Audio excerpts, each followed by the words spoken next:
আমাদের সুইচের তিনটা টার্মিনাল।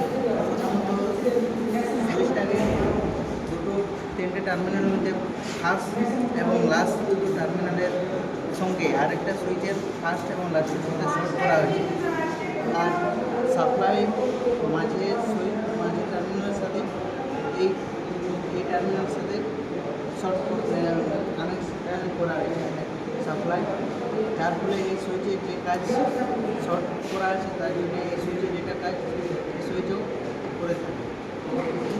তাই এখান থেকে কারেন্ট যায় এই সুইচে